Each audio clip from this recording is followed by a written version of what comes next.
freight train rolling, bringing truth bombs down the line. Promoting the Southland 1 week at a time.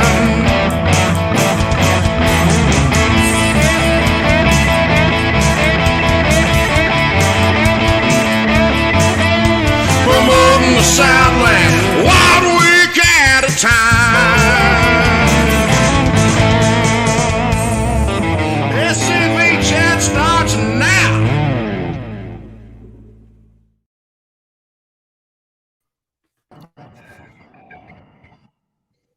Da da da da da. Now is the winter of our discontent, made glorious summer by this son of York. A little bit of Shakespeare to start the show off with. Can't go wrong with that. Yeah, there we go. I mean, at least that's what I say. Not everybody says that, but I do, and I help create the show, and, well, I host it, so. Anyway. Oh, it's going to be one of those. It really, really is not. Good evening, everyone. Views and opinions expressed in this broadcast are not necessarily those of the SCV, its GEC, nor any division brigades, camps, or other subsidiaries. Strictly those of us speaking them. Faversham Carl, hello. Frank Kirby, Samuel Mitchum, Gerald, nice to see you. Sean McFall, hello. Hope Forrest is watching instead of watching that video by the American Battlefield Trust that goes into the Mississippi Department of Archives and History and looks at some of the flags the Mississippi Division, Sons of Confederate Veterans, has preserved over the past, 12 years, close to $250,000, and we don't get any credit for in that video. Hey, that's nice. Yeah, but what else is new? Chief No, I mean, good Kennedy. news is, Go ahead. yes. Go ahead. The Highway 49 monument is back in Mississippi.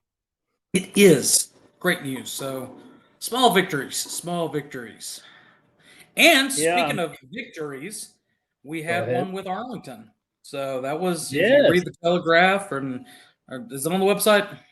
Yep, it's on the website. Good.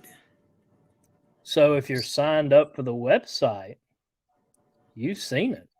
If you haven't, go sign up now. And we really need to do that giveaway that we talked about. So sign up and you enter that giveaway. Yeah, I thought you already did that. I thought you already did that on one of the weeks I went on. Nah, I'm not going to lie. It's been hectic for us here in Mississippi ever since National Reunion. It's been fun. It will slow down after October. So, it won't. Yeah, yes, please. It needs to. We have Christmas after that. It will slow down slightly after October. And so we'll be getting around to the giveaway around that point. But go ahead and sign up if you're having trouble or if I haven't noticed you signed up yet. We do have to ask for confirmation. If you're in the SCV, we ask for your ID number in camp. OCR, basically same thing, UDC, military orders, stars, and bars. We have to make sure you're an ally. But if you sign up for it and I haven't responded, you can email us at scvyouthOutreach@gmail.com and I'll get back to you as quickly as possible, as well as you can message us on the Facebook page. All right, so Sean says that you're slowing down there in Florida. Where to start to get cranked up? Okay. Hey, so couple of interesting things. One, the T-shirt that you're wearing that I really hope you put in the washer since the last time I saw you. Good. Because you smelled pretty rank when we were at Tony's. Look, I worked. Okay, time out. I am pretty sure you dropped some mahi on you. I think you meant to put some mahi on your shirt. I did because I knew it'd make me smell better. We had a work day at Beauvoir. Connor's referring to the fact that I wore this shirt Saturday, and I soaked it. I worked through one of my poor University Grays hat given to me by Stark Miller. Everything was soaked. Everything smelled bad. And then we had a meeting afterwards, a It 2-hour smelt. meeting. It smelt of moose. It did, and I felt so bad for everybody in there. And I'm like, well, I worked for 2 hours in the Mississippi sun, so I soaked that. Wah. Wah. But we had some stuff that happened at that meeting that we're really happy to talk about. That we'll talk about now, because later on we'll be talking about something else. The one thing is how we ended the day, and how did we end our day? Seeing Tony? No, no, we ended our day. So we are about 17 days out from fall muster, which is a living history / skirmish battle thing at Beauvoir, the last time with Confederate President Jefferson Davis. It will be the third weekend in October, which is the 20th, 21st, and 22nd. On the 22nd, that's Sunday. Oh, crap. Don't announce that. No one wants At that. the very last tour No one on wants property me. that day will be given by Harrison. And Harrison didn't think I knew enough about the property to be able to give him some information or, be able to No, ask questions. I thought, the questions were good ones. I thought you didn't know about the house specifically. And you talked about Jefferson Davis. I think you meant to talk about Jefferson Davis for about an hour to shield I did, but I also talked about the architecture of the house, architectural style, what After it's we got made a out of, and everything like got a that. cheat sheet from employee. You had the cheat sheet. No, I had the script. Miss Brandy were giving us cheat sheets about fun facts about the house that you would all. I didn't have one. I didn't have one either. She was saying those off the cuff. Yeah. Well, I was giving my facts off the cuff too. Anyway, Moose is giving the very last tour, and he's going to butcher it, and it is going to be. Yeah. Have you ever watched a train wreck happen in slow motion or anything crash and burn? It's going to be like that. So if you want to see Moose crash and burn and utterly fail, impact your perspective of Beauvoir. Yeah, no, this is all in. Moose really does know his facts about Beauvoir and the facts about Jefferson Davis. It's just when you put him into a very formal setting and you make him actually talk, he gets squeamish, and it's like I've never went blank quicker than when we walked over there, and I was saying stuff on the way there, and as soon as we got there, I was like, well, I've gone to a blank. This is going to be fun. And the fact of the matter is how hectic things are until the end of October. I don't know how much time I will have. I am desperately reading over the script. Hold on, pause very quickly. David Daniels, appreciate you asking the question. We've already covered that. It's on the Telegraph. It's on the SCV website. It's even been on Facebook. Yeah.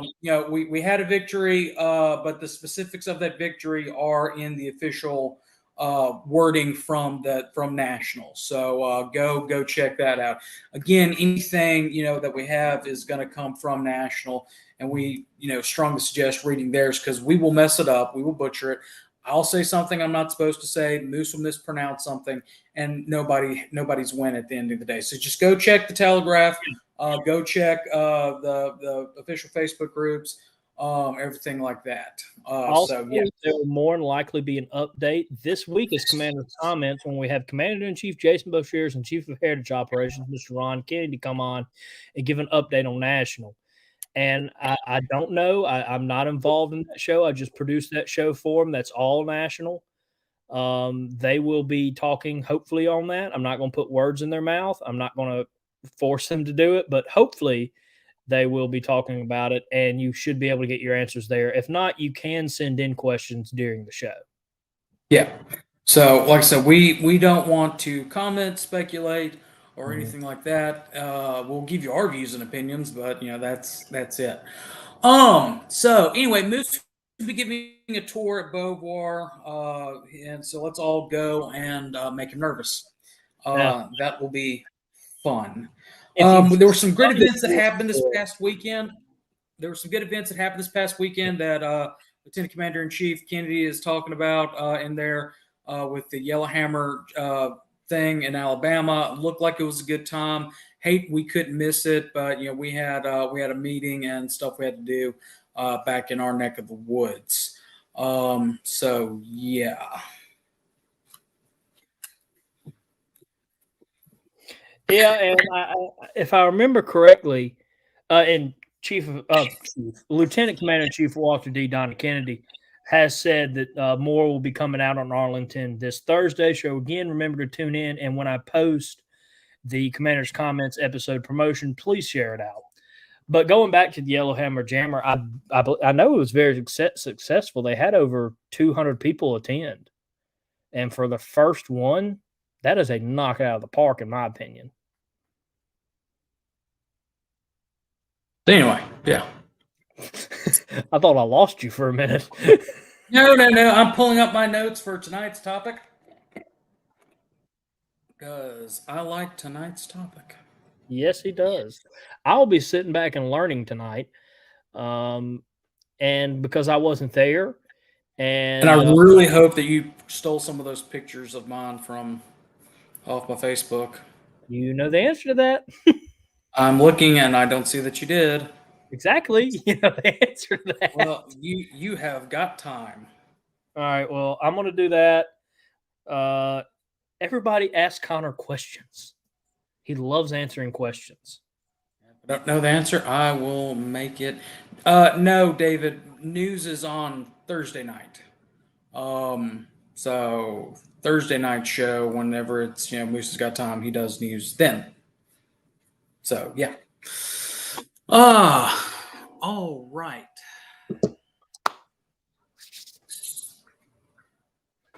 Your Facebook. I literally just have to go to my profile, and it's should be the last post. I know it's loading very slowly. My internet's been acting up. I don't know what's been happening, but it acted up on me last Thursday. I just know mine has been your bio on Facebook here after the show. Yeah. I'm gonna talk to you. Forrest has already liked it. I thought you knew that we were doing that. No. It's a very bare bones Facebook page. Do you want me to do something with it? People don't know what we're talking about. We'll have to explain. No. Hey, actually, I have it to where I can upload the pictures myself. Yeah, it is not Pop-Tart time. Pop-Tart time comes in a little bit. So anyway, what we're talking about tonight, 2 weeks ago was the reenactment of the 150th or 160th, Chickamauga, which was a fantastic time. Was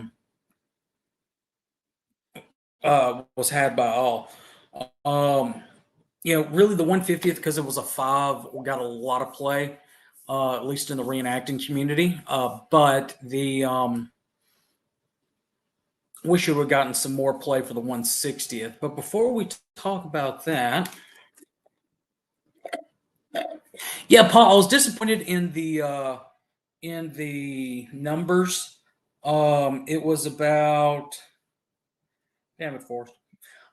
It was from what I was told, it was about 3,000 folks. So it was good size. But it wasn't as large as I was liking.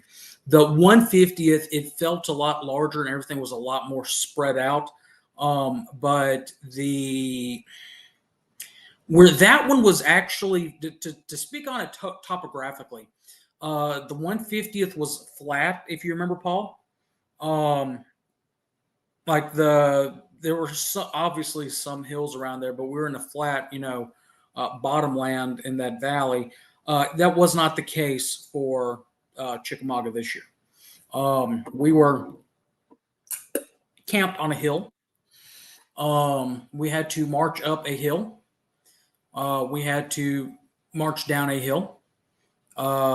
Moose has disappeared.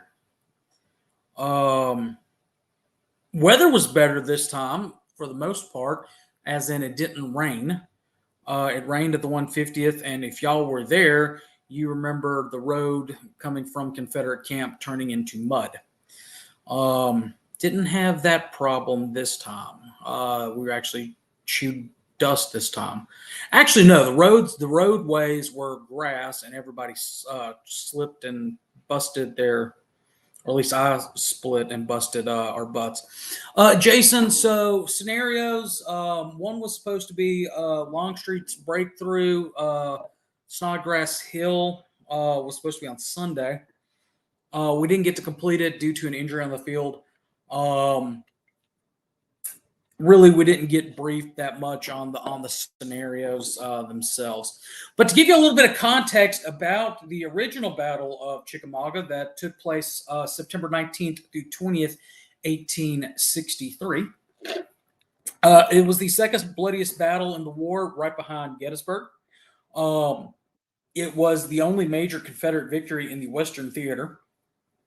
Commanders, you've got Braxton, Brown, Bragg versus William Rosecrans. From everything that I've heard and what I've read is that Bragg was trying to lure Rosecrans out of Chattanooga and recapture the town, and Rosecrans was trying to get back into Chattanooga because he got lured out by Bragg, and the armies just kind of ran into each other. Forces engaged was about 125,000 men. It's one of the few battles where Confederates actually outnumbered the Federals, 65,000 to 60,000.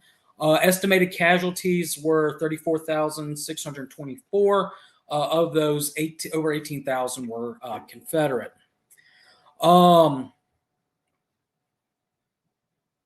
Yeah. It started off with a group of mounted infantry bumping into Nathan Bedford Forest, and the battle went from there. This is a battle that is very interesting because you see Western Theater troops and Eastern Theater troops, so Army of Tennessee and Army of Northern Virginia troops fighting on the same field at the same time. You've got Longstreet's Corps in there that's really heavily involved with the fighting. John Bell Hood has just recovered from his wounding at Little Round Top. Well, this is where he loses his leg almost up to the hip. You've got the stand by Thomas, the Rock of Chickamauga, and that. You've got Claiborne actually leading a night assault at Chickamauga. It's a very interesting battle to study. It's a very interesting battle to reenact. So I'll leave it like that. Moose. Sorry, finishing up work. Go ahead. Your pictures are ready, by the way. Yeah, I know. We had a lot of SCV members there. Guys from Mississippi, Alabama. Rich Garcia fell in with Don Green, who's a Mississippian, 38th Mississippi. Past Commander-in-Chief Larry McClooney commanded my battalion, where I commanded a wing. Tim Lyson from the Trans-Mississippi, I believe he's from Oklahoma, originally from Louisiana, but lives in Oklahoma. He was there commanding the other wing of our battalion. We had compatriots from Louisiana just all over, and literally looking around at some of the specialty car tags. We had almost every division of the Confederation represented there. So that was good. I don't think I'm allowed to quote Forrest exactly about this one. But he threatens to whip him within an inch of his life and says if any part of a man, he'd slap his jowls and something, and took the Lord's name in vain. Of course, that was before Forrest found Jesus. I believe that's the quote. Anyway, just some pictures that we've got. These are in no particular order. And looks like some of them uploaded twice. Mentioned our battalion. That is our battalion for dress parade. Sunday morning. Colors we were carrying there belonged to Brad Hartsfield from Arkansas, 3rd Arkansas, which was a unit that was engaged originally at Gettysburg and then came down to Chickamauga as part of Longstreet's Corps. We carried 3 separate standards into battle that weekend, the Sunday one being Brad's company's colors there.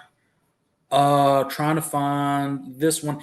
On Saturday during the afternoon battle, we carried that one. That is an exact replica of the 4th Tennessee's flag, which was issued to them in post Shiloh, pre-evacuation of Corinth. It's a Beauregard pattern battle flag.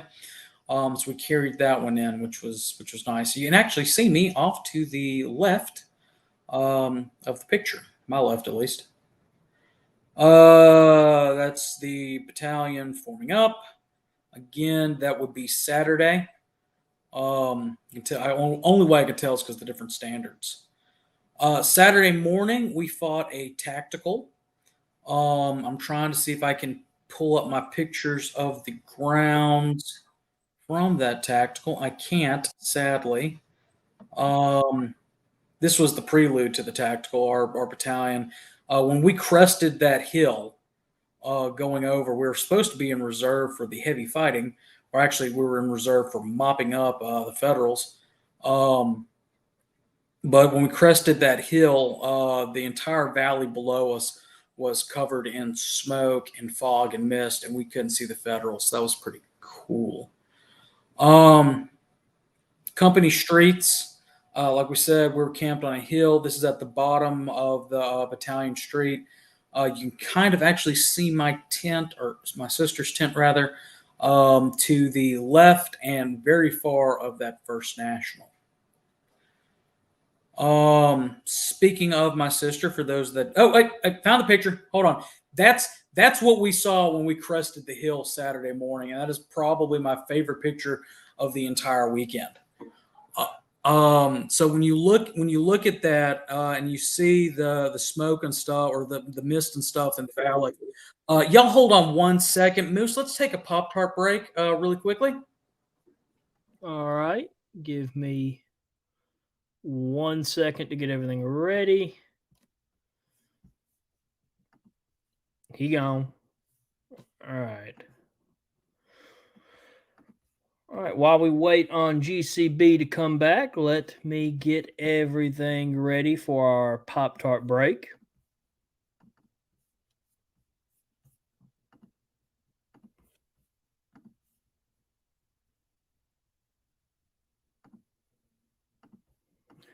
All right. Almost done, everybody. Oh, Miss Susie, you're right on time. Connor was about to say some very nice things about you, so you tuned in perfectly. All right. Well, tonight's Pop-Tart break, like all the others, is sponsored by the Kennedy twins' newest book, Jefferson Davis, High Road to Emancipation and Constitutional Government. Jefferson Davis, High Road to Emancipation and Constitutional Government is about how Jefferson Davis was a leader in the high road to emancipation. He looked for a day in which slaves would be prepared to live and to participate in society. He did more, though, than advocate for this high road to emancipation. He practiced his beliefs in the ultimate emancipation of Southern slaves, and many of his former slaves left for prosperity and their testimony about their former master, who made them, or who prepared them to be, self-sustaining members of society. You can get the Kennedy twins' most recent book, Jefferson Davis, High Road to Emancipation and Constitutional Government, at www.kennedytwins.com and most online bookstores, including www.scv.org and www.visitbeauvoir.org. Both will be located in their gift shop sections of their website. I want to thank the Kennedy twins for sponsoring tonight's Pop-Tart break. And without further ado, ladies and gentlemen, we will be right back after this Pop-Tart break. There is a place, nestled in the rolling farmland of southern Middle Tennessee. A home constructed in 1837, nearly lost to the ravages of war. Saved by a servant and a Confederate general. A place where families loved and lost. If walls could talk, what stories could be told? If a place, a home, can feel love, loss, pain, surely this is one of those places. Nearby is a more recent structure, and inside are the stories of heroes and heroines, stories of battles won and lost, stories of sacrifices made by the people of its native soil. A place that will tell the true and complete story of the Southland and the war fought for its freedom. From the causes that led to the conflict to the modern-day struggles to protect Southern history. Historic Elm Springs and the Confederate Museum at Elm Springs are the general headquarters for the Sons of Confederate Veterans. A place where the story of the Southland and its historic struggle is preserved and told. Come and discover your history. Want to thank the Kenny twins for sponsoring tonight's Pop Tart Break one more time with their newest book, Jefferson Davis, High Road to Emancipation and Constitutional Government, available at www.kennytwins.com and most online bookstores, including www.scv.org and www.visitbeauvoir.org. Yeah, so I'm still at the office as I put in that message, and somebody decided to knock on the door, knowing very good well what I do on Monday with my personal hotspot here. I prefer to, just a little digression, I prefer to broadcast from here in the office because it's quieter. I don't have the background noise that I have at the house. Usually my internet connection is better with my hotspot. Well, knowing what I do, he still decided to knock on the door, knowing what time it is. So I have since, sacked him, and my deepest apologies for that end of things. That poor man.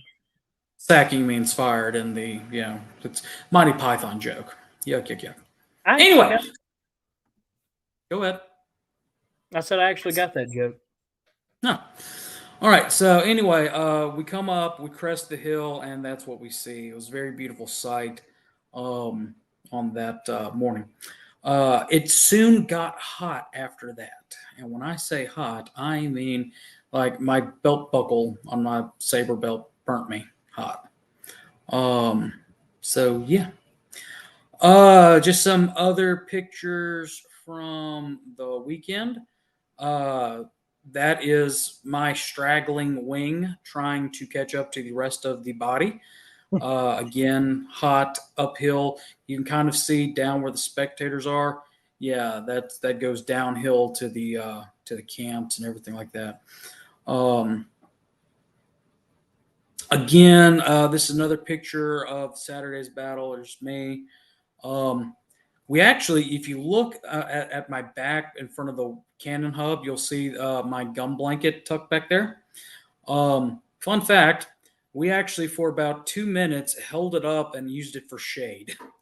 And then we got tired of holding it for shade. But that is just a very, it was just cropped down just below to where you didn't see that big water tower. It's still a really cool picture. Federal guns over there and, our flag flying proudly in the breeze. Trying to see what else I've got picture-wise besides me and my new vest. Show off your vest. I will show off my vest soon. I'm going to save that best for last. I mentioned my tent. It's really not my tent. It's Susie's tent. Susie came out and attended the event with me. That is Saturday before going up the hill 2 miles in the heat. Actually, I ended up having a real couple of things happen. I slipped twice trying to march backwards and keeping my wing in line, linear tactics, going downhill in the dew. Actually, once going uphill, the other time going downhill. So I'm 2 for 2.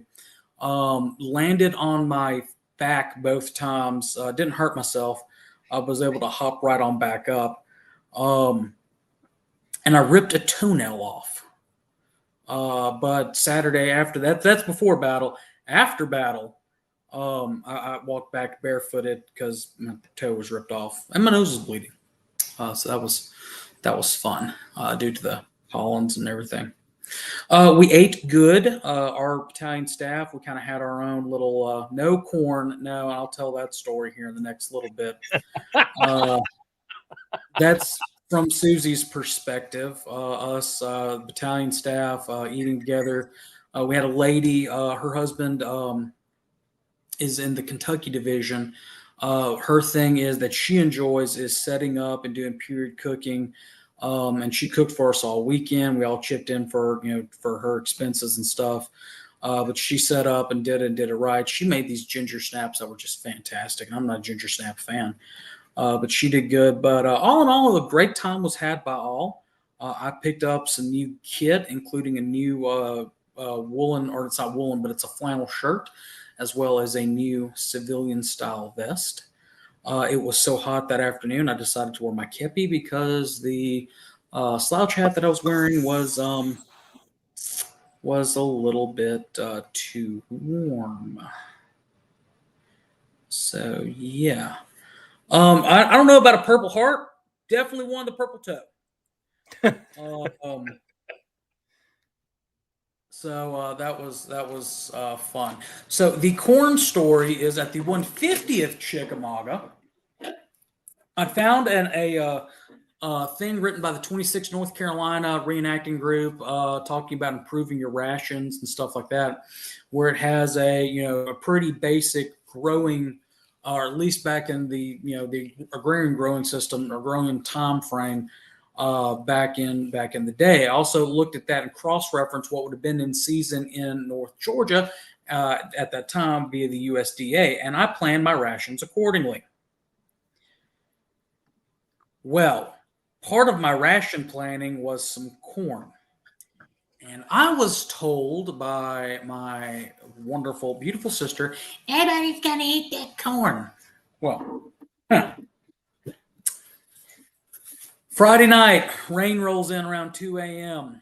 and it rains and it rains and it rains and it rains and it rains, and we eat all of our dry food stuff that could be consumed, and it rains, and we go off to battle after the rain breaks finally at about 3 o'clock in the afternoon. We march out and we go into a pitched fight where we shoot at a camera crew, and that's about it. Federals didn't feel like coming out of camp in the rain. March on back to camp. Get on back to camp.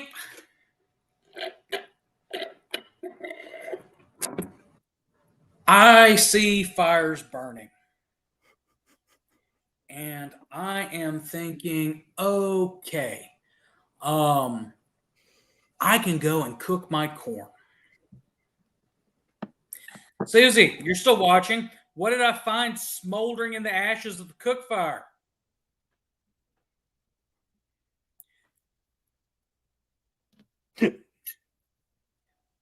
Don't worry, I'll wait. While she's taking her time, I'll go ahead and tell you. Yeah.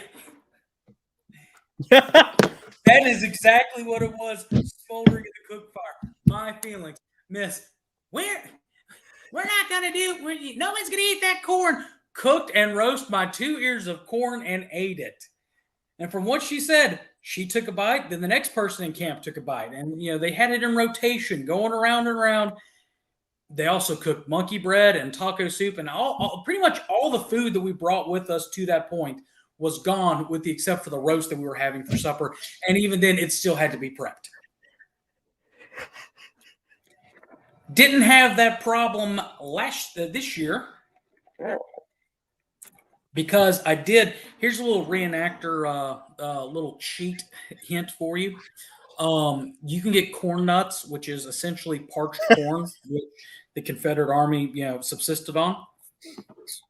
I had my corn nuts this time.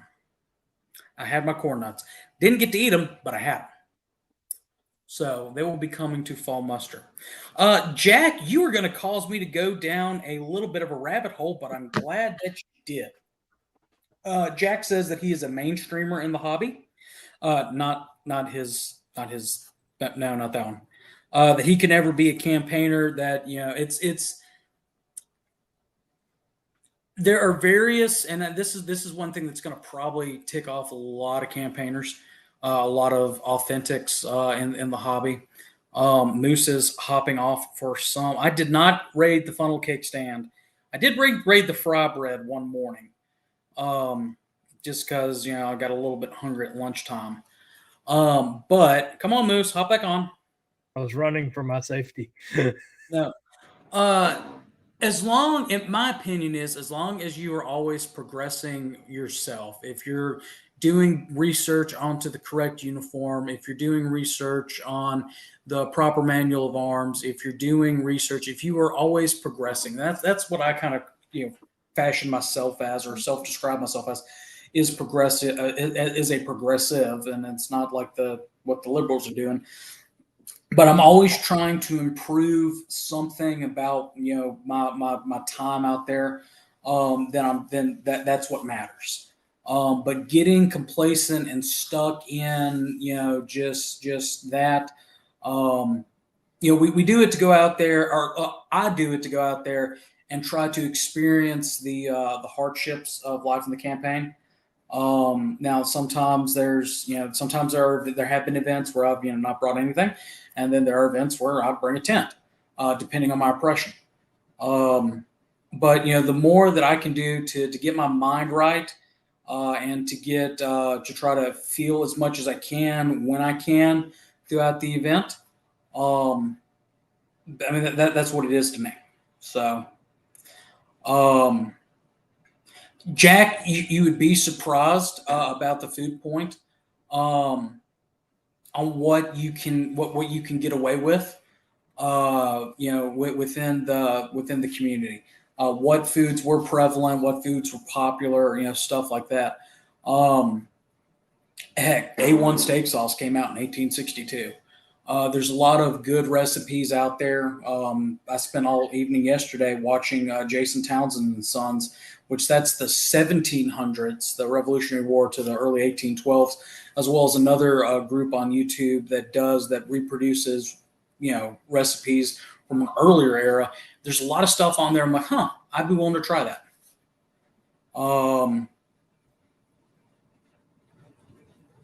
So, yeah.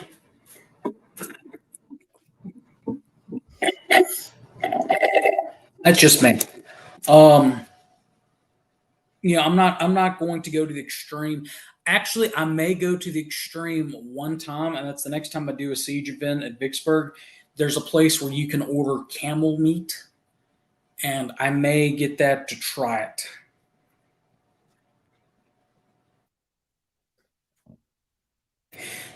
Yeah, well, 43rd Mississippi. Ron Kennedy, you're talking about. I know he says, I know there are good Southern historians who never reenact, but I think it's the best way to actually feel the history.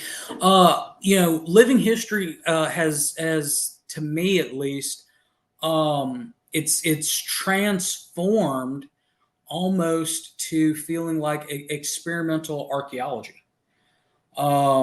So with some of the stuff that I've done. For example, at Fall Muster, a couple years ago, I started a project where me and a group of guys, we dug rifle pits. That was part of our thing for the weekend. We camped on the pits. We had the fire on the pits. We cooked on the pits. We fought in the pits. Moose got to see the pit. Moose almost fell into the pit. And we got to do that. And we didn't the first year. Yeah, we brought shovels and stuff like that just to help get it started. But the year after, the guys actually used canteen halves. They used their cups. They used different bayonets, different implements. They used their hands, so they could actually get a feeling of what it was like, and what's the best way to do it. There's a group from the National Park Service, excuse me, up in Manassas that have rebuilt a cabin using, for the most part, winter quarter cabin. The way that the soldiers did going into winter quarters of 1861 into 1862, and that experimental archaeology gets a better understanding of why they carried it like this. Going on a march with all your gear on your back, done that once. to where you understand the old adage of pounds equal pressure. So yeah, it is it living history? Yeah, but on another sense, it's experimental archaeology. So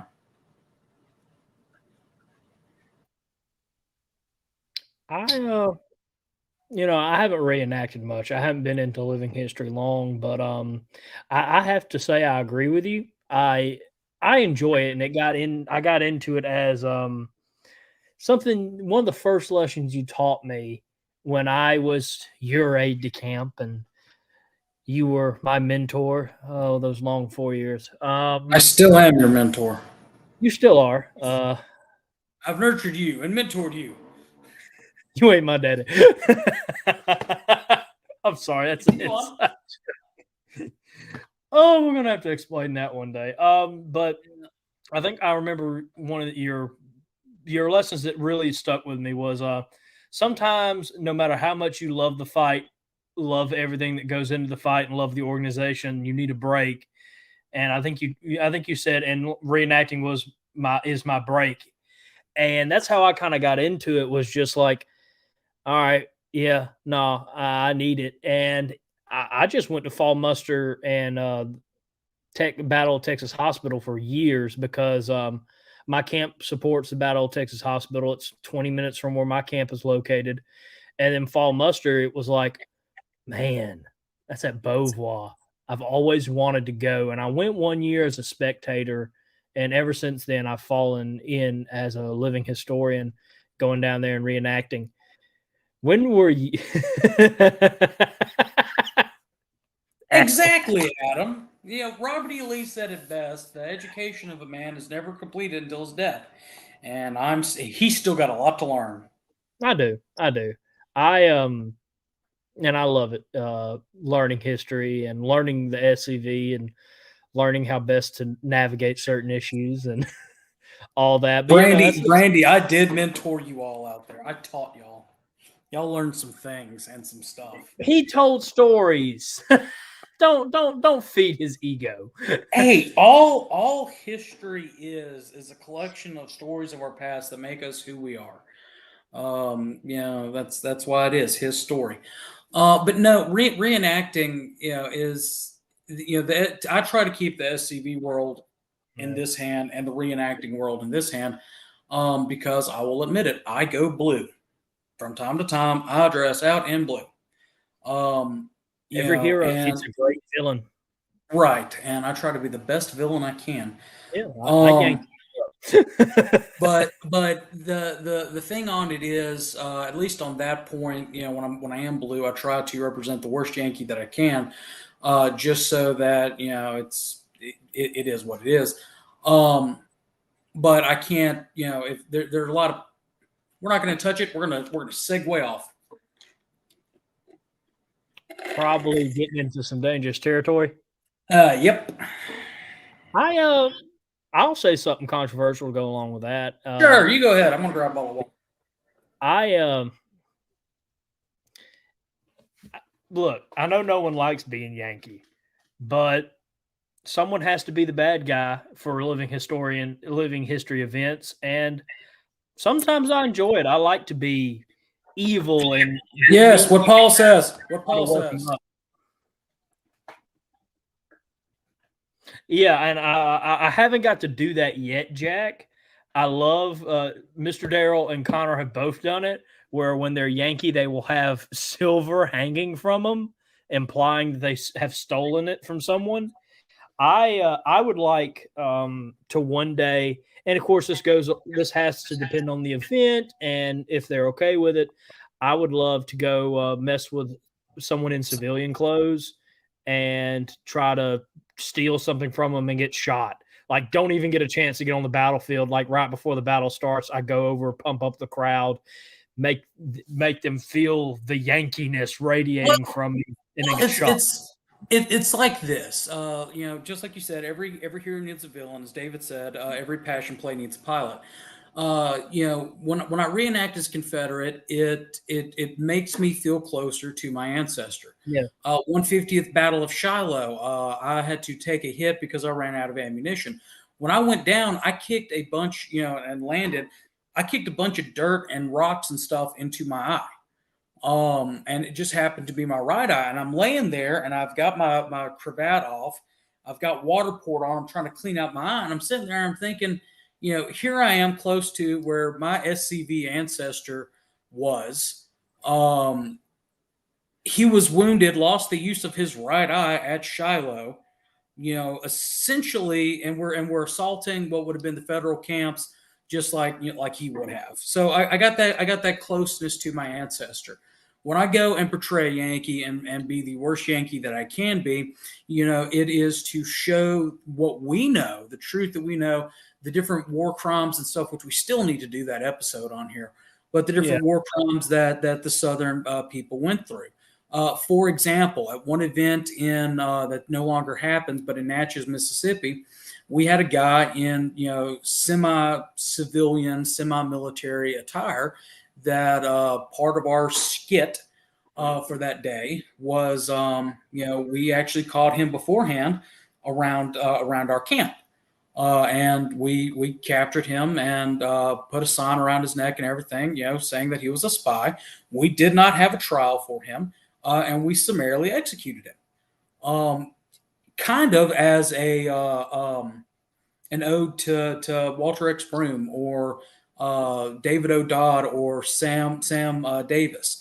Granted, they had their trials, but they were still executed by the Yankees, even though they were in a military capacity. So it shows that there have been events where I have went through and harassed women in the crowd, them knowing that it's coming. Susie had a tea set, and I went through and I said, "Oh, what you got in this basket?" And pilfered, and sure enough, boom, tea set, took it. There was another event, Quitman, Texas Hospital, the 150th. We got to burn some stuff. That's awesome. I mean, I get it, because when I was younger, I reenacted for a while when I was a young lad. Connor was probably in college. It's a young one. And I remember my first time being told I need to be Yankee for the day. And I remember I was 11, maybe 10, and Dad came up to me. And he's like, "Well, buddy, we're not going to be able to be Confederate today." And I was like, "Why?" He's like, "We have to be Yankee today." And as Dad will tell, I had tears going down my face. I don't want to be a Yankee. Yankees are awful. And I remember Dad, "Yes, they are, buddy, but someone's got to do it." Yeah, well, I mean, and the other thing on it is, I read at the beginning of this episode, read the statistics. This is one of the few battles that we outnumbered the Federals.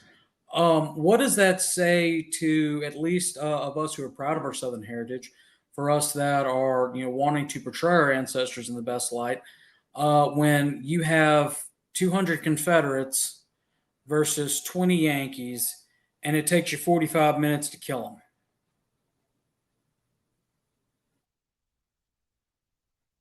When then you look at the Battle of Cold Harbor, where we killed 20,000 of them in 7 minutes. Are we really doing a service to our ancestors? Think on that one, why don't you? Nick, let me put this up. Ah, there it is.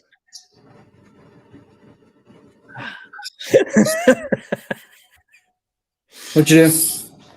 No, nothing. No, you threw the disclaimer up there. Yeah, I was just messing with you. Yeah. Exactly, Ron. Exactly. We need to reenact the Yankee bummers, the thieves, everything like that, so that the general public that goes out there and looks at what's happening, and also we need to put our best foot forward, at least when it comes to authenticity, as far as research and things like that goes. We need to. They need to understand what the Southern civilian populace went through. They need to understand the stories of my hometown, Brandon, Mississippi. That in 1864, February of 1864 to be exact, I can't remember the exact exact date. Federals marched in from where I'm sitting now in Jackson into Brandon, which is, it's about a day, half day's march, but only like a 30-minute drive, if that, 15-minute drive, depending if I'm driving or if Susie's driving or if I'm taking the interstate or not. Anyway, the federals stopped. They stacked arms outside of the then courthouse. They pillaged the community to where, and I quote, a rooster could not crow and sound the upcoming dawn. That which they did not take, they killed. They literally raided some woman's pantry and took every jar of jams, jellies, pickles, preserves, her eggs, her fowls, her guinea fowl, her turkeys, her everything. Went up to the former colonel of the 6th Mississippi, whose name was J.J. Thornton, who refused to sign the Ordinance of Secession, but after that, still went and fought with his men and was wounded severely at Shiloh to where he was discharged. Offered to save his home, but he chose to remain loyal to the South and his local Rankin Countyers and had his stuff pillaged, burnt, murdered, raped, and everything like that. And they burnt the town, and they burnt, a path from Vicksburg to Meridian and back.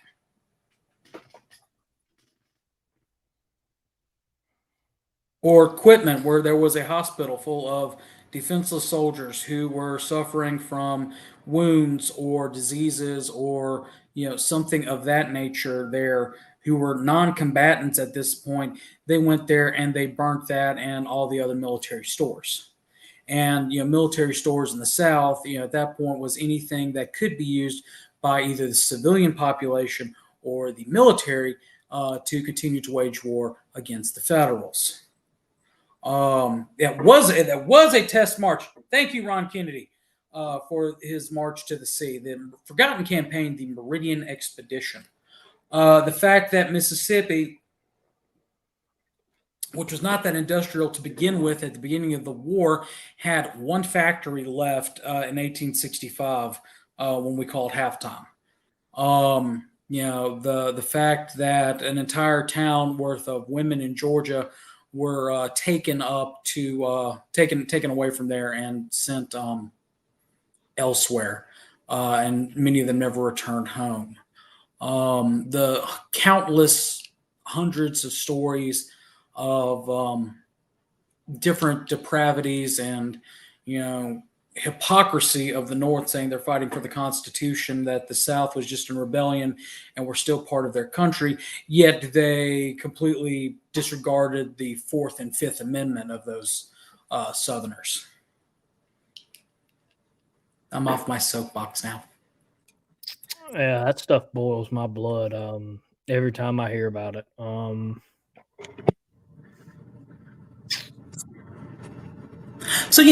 So that's the importance of living history and stuff like that. That's the importance of events like Shiloh or Fall Muster or Camp Moore in Tangipahoa Parish, Louisiana, or Port Hudson north of Zachary, or Shiloh, or the countless other events that SCV camps sponsor or participate in. That is part of living the charge as well. And one of these days, I'm going to get Adam Southern out on the field, maybe when we activate our guns.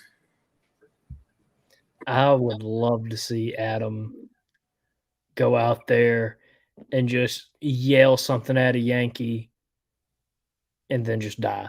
Like all this build up, like we have to build it up on the show. Adam's going to be reenacting this weekend. Film it, last 5 seconds. He just, boom. Gets out in front of the battery, speaks something, heroic and Southern and Adam-esque, and Federals counter battery fire, and he just takes a hit. Yeah, yeah, I would love to see like he's leading these men, like he's the leader, and he just boom blows up like that movie where they had a famous actor, and I can't remember who it was, but he died early on in the movie. That's what I want Adam to be. Like I want him to come out here just, wearing like, I don't know what rank he should be, but he needs to be a high rank. And he's just, come on, men, we can do it. We can win. I had that happen. I had something like that happen to me at the last equipment I was able to participate in, Texas Hospital, where a certain past commander in chief, who shall not be named, was commanding our battalion, and we were carrying my colors into battle, and we were selected to lose because historically we lost that skirmish. Certain color bearer took his job very seriously. My colors were not captured. He also threatened children, so we're shocked he's not in jail.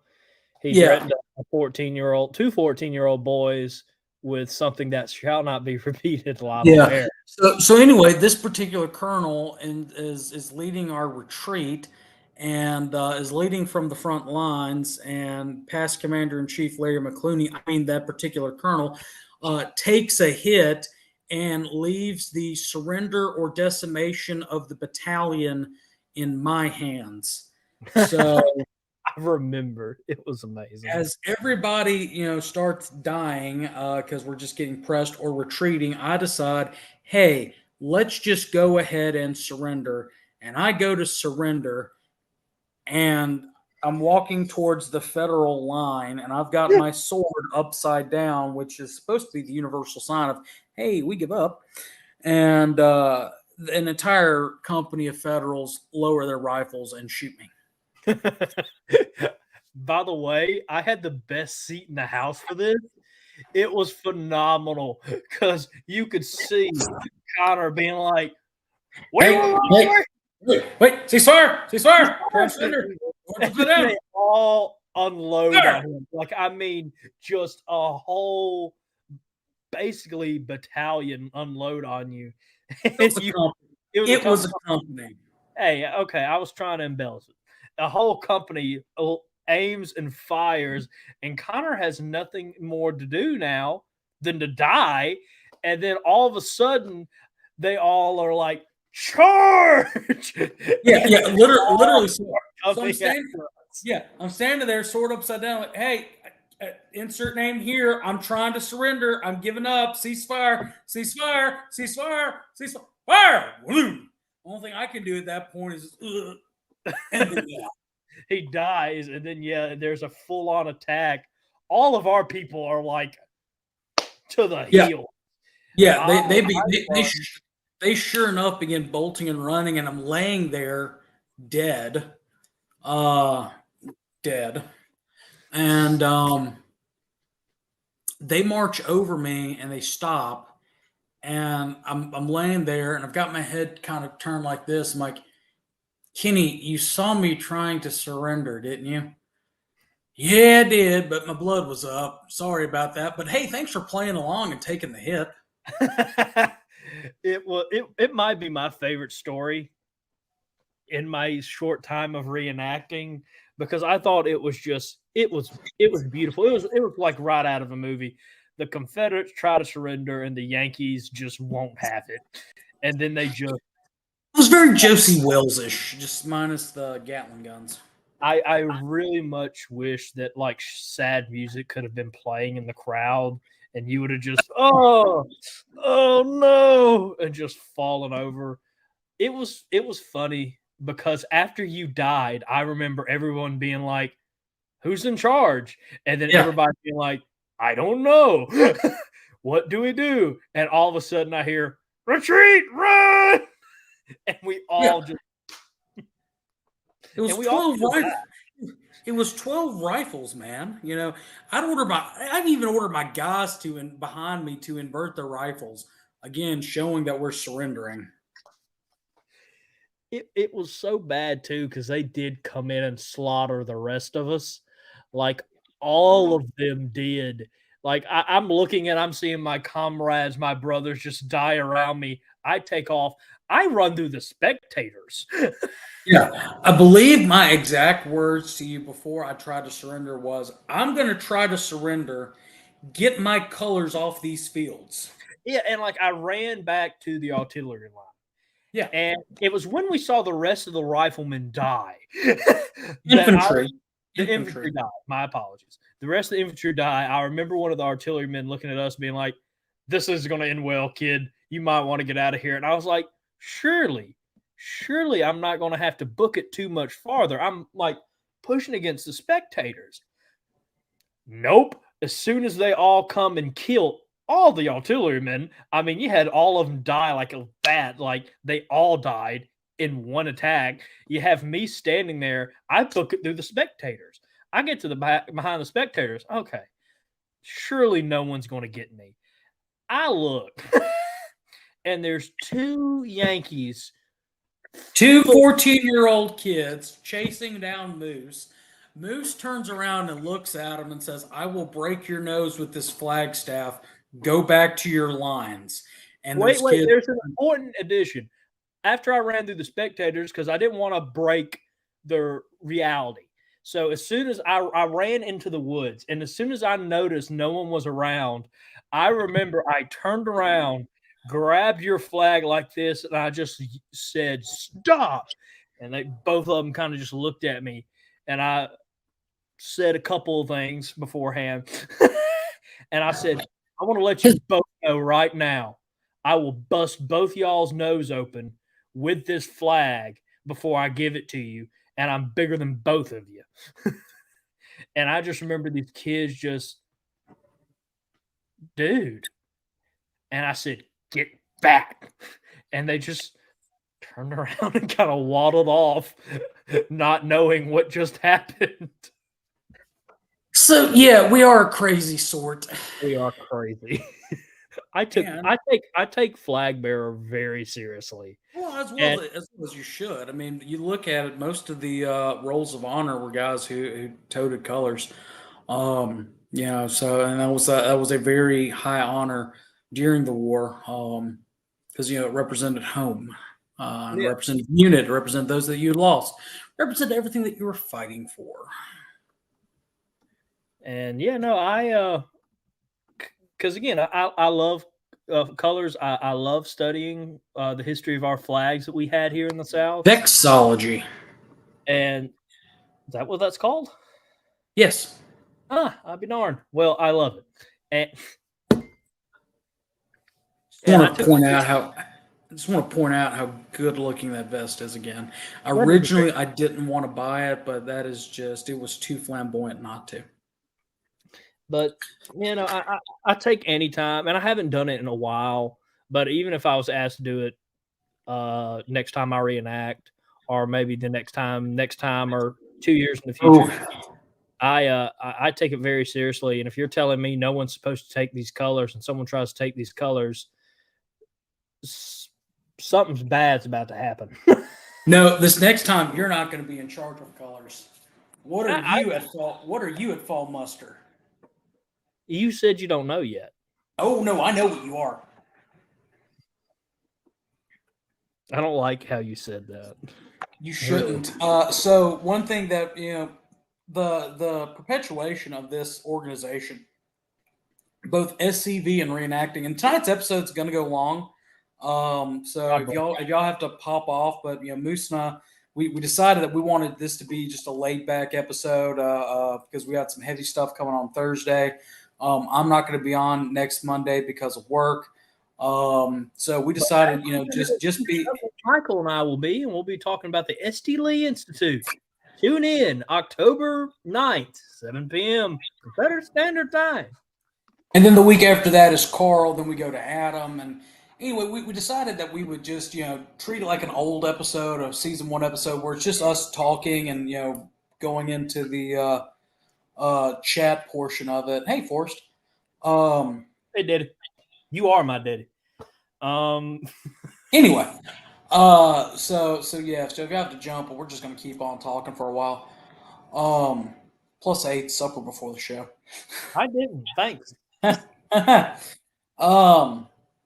Which is very rude that I eat supper before the show.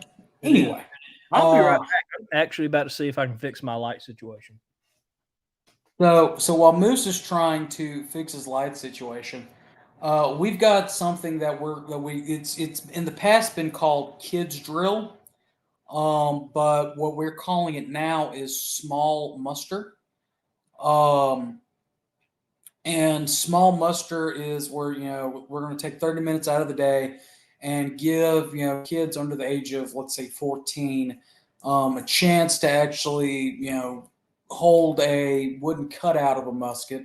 We'll have some muskets there for them to be able to handle as well, just to feel the weight and the heft of it. But at the same time, so that they can learn the manual of arms, so they can do all that sort of thing. Moose has participated. We counted it Saturday, I think 4 times, with actually a musket in hand, and he has improved some with the 45 minutes of basic manual of arms drill that he was given. I hope he's been practicing. I just got a thumbs down. He's not been practicing. But still, I'm going to use him for at least part of the day on Saturday as a puppet. I'm also going to teach him the fun art that is paperwork and the clerical roles in the War Between the States. The Southern and Northern armies both ran on paperwork. Believe it or not, just like the modern military, there were forms for everything. We talked about Chickamauga and Braxton Bragg. Braxton Bragg, when he was a quartermaster in the U.S. Army, put in a requisition for boots and then turned down his own requisition for boots. But still, armies march on their stomach and they march on paper. That's much better. Yeah, I just thought about it right now. I'm not even going to lie to you.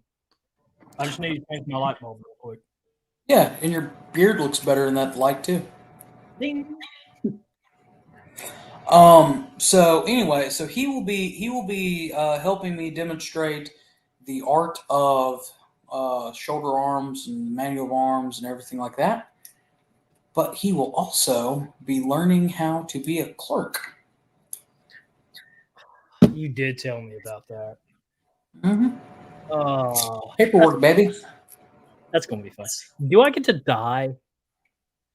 Can I get shot? Sure, I'll shoot you.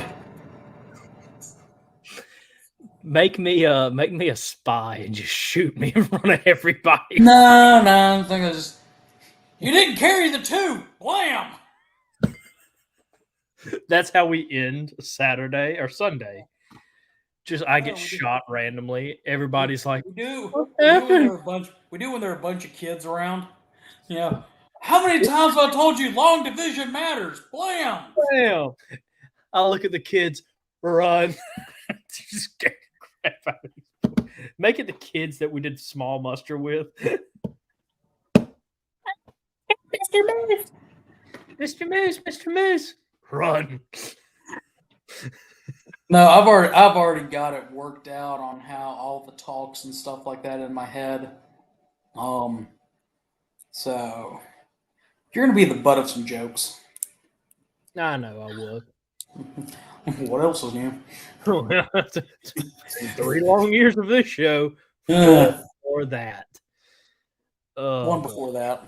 One before that. My apology. Yeah, we've been together. You didn't carry the 2. I think you meant to not carry the 2. I got an idea for Adam. You still watching? Got an idea for a T-shirt. Picture of me just being shot, dead at fall muster. Carl, I think what we'll do is we'll pick the most promising kids and send them over to your house. It sounds like we're kidnapping people. It's a vacation. Mommy, Daddy, the weird Confederates want me to go on vacation. They want to teach me USMC bayonet drill. Oh, there used to be a question that I on every drinking night back during my college days that would always come up, and it was, all right, you're surrounded in a room full of kindergartners. How many do you think you could take on before they finally just overwhelm you? And I think that's probably going to be like Saturday for Moose. Saturday, October 21st. I'll kick some kids. I will be just getting out of a meeting is what's going to suck. I'm going to be dragging. Adam says 43, Adam? 43? Adam has high expectations. Adam probably knows from experience.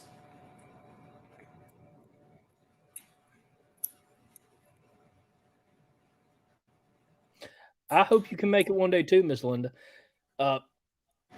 David doing pi. I have not done math since my freshman year of college. Got that C in college algebra and ain't touched it ever since? No, you don't need a C to pass something that's not required by your degree. How's college algebra not required? I don't know. You went to New Miss at that time. No, I'm talking about like specifically since I was a history major, you didn't need to see for math. I mean, you did at Delta State, so It's all gone downhill. yeah. So, but yeah, fun times were had at Chickamauga. I wish Moose could have come. Moose got to be working, man. You were watching the Liberty game. I didn't expect you to call me out like that. I didn't realize I told you.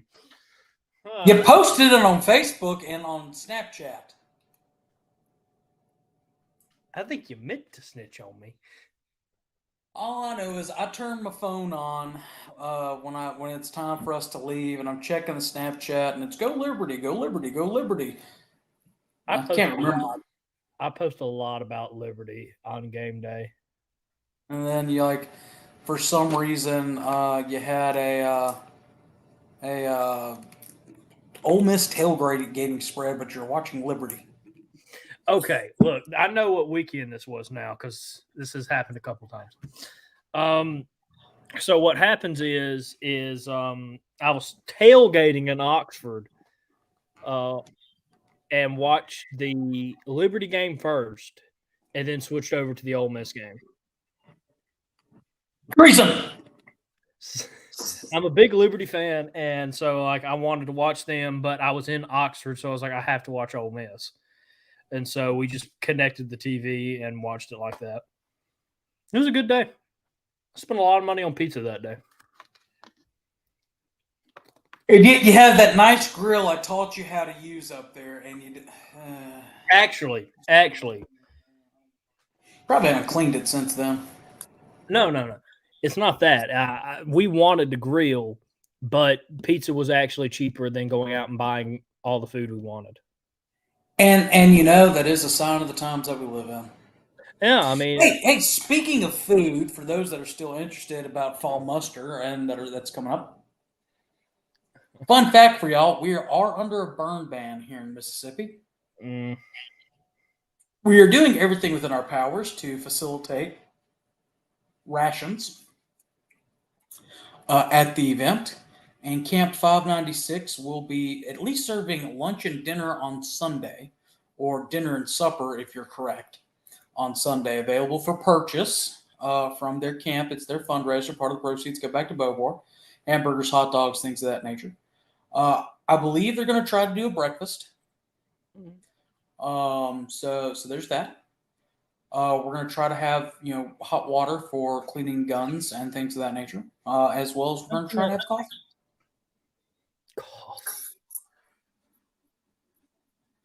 For you people that drink it. I don't even want to say how many cups I drink a day, really, at this point. Depends on how stressful the day is, too.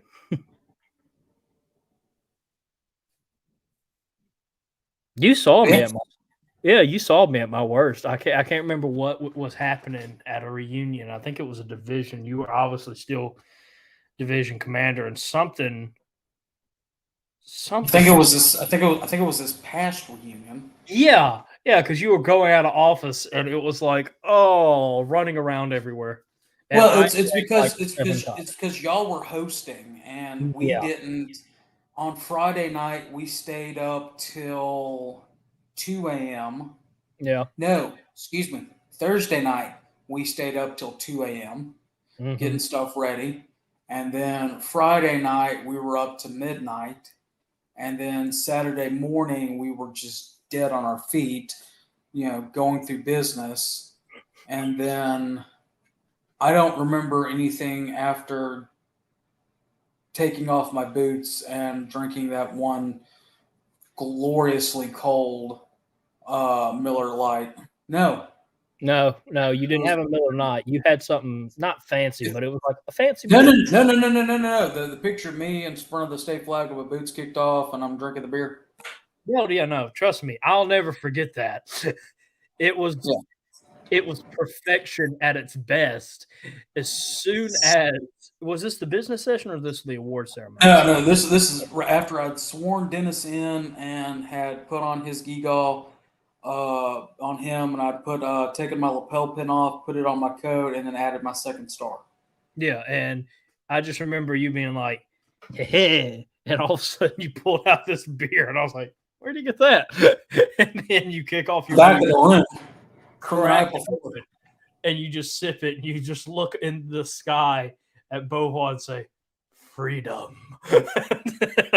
Yeah, It was a great day, but yeah, no, I probably drank close to a pot of coffee by myself. Just yeah, you did. like I remember going to some of our lovely Beauvoir staff who was making the coffee, and they were like, "We had a specific pot just for you, and you drank it all." And I was like, "Great, make me another one. That would be awesome. Thank you." And I drank most of that one. It was a very long day, a great day. I mean, those are the type of the days you can take pride in. But it was so funny, and it felt so surreal after it ended because again, I've been with you since right before you won commander for your first term. Mhm. And over 1,000 days, me and you talked way too much and had a whole lot of fun and struggle. So, are you going to come to Camp Moore? Uh, I hope to. That's the plan anyway, but I don't know yet. It depends. That's right where my busy season starts. For those who don't know, I work on my family farm, and we have a subsidiary of that business that revolves around duck season. So you will not be hearing